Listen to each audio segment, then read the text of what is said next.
14 বছর পর ইতিহাস আবারও জয় দিয়ে শুরু করলো মুম্বাই ইন্ডিয়ান্স। আর সেই জয়ের নায়ক হলো আমাদের হিটম্যান রোহিত শর্মা।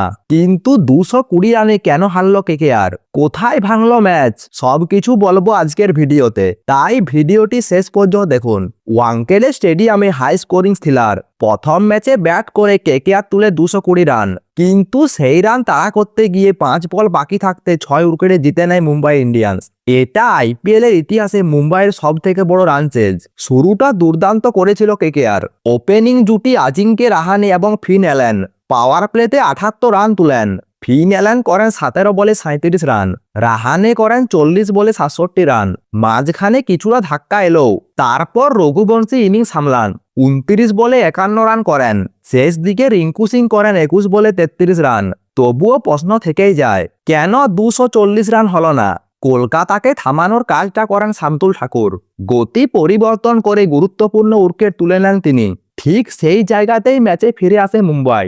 তারপর যা হলো সেটা একটাই নাম, রোহিত শর্মার ঝড়। রোহিত শর্মা মাত্র 22 বলে হাফ সেঞ্চুরি করেন, আর শেষ পর্যন্ত 38 বলে 78 রান, 6টি 4 এবং 6টি ছক্কা। দেখে মনে হচ্ছিল বয়স শুধু সংখ্যা। টি-20 থেকে অবসর নিলেও রোহিত এখন আগের মতো ভয়ঙ্কর। রোহিতের সঙ্গে তাল মিলিয়ে ভয়ঙ্কর ইনিংস খেলেন রিকল্টন, 40 বলে 81 রান। যদিও রান আউট হয়ে ফিরতে হয় তাকে, ততক্ষণে ম্যাচ প্রায় শেষ। কলকাতার বোলিং ছিল পুরোপুরি হতাশজনক। বরুণ চক্রবর্তী কোনো প্রভাব ফেলতে পারেনি। সুনীল নারায়ণ তাকে সহজেই খেলেছেন ব্যাটাররা। যেখানে জাসপ্রীত বুমরা ম্যাচে নিয়ন্ত্রণ আনলেন, সেই কাজটাই করতে পারেনি কেকেআরের বোলার। ম্যাচের সব থেকে বড় টার্নিং পয়েন্ট, সহজ ক্যাচ ফেলেন কেকেআরের ফিল্ডাররা। শেষ দিকে হার্দিক পান্ডিয়া এবং তিলক বর্মা খুব সহজেই ম্যাচ শেষ করেন।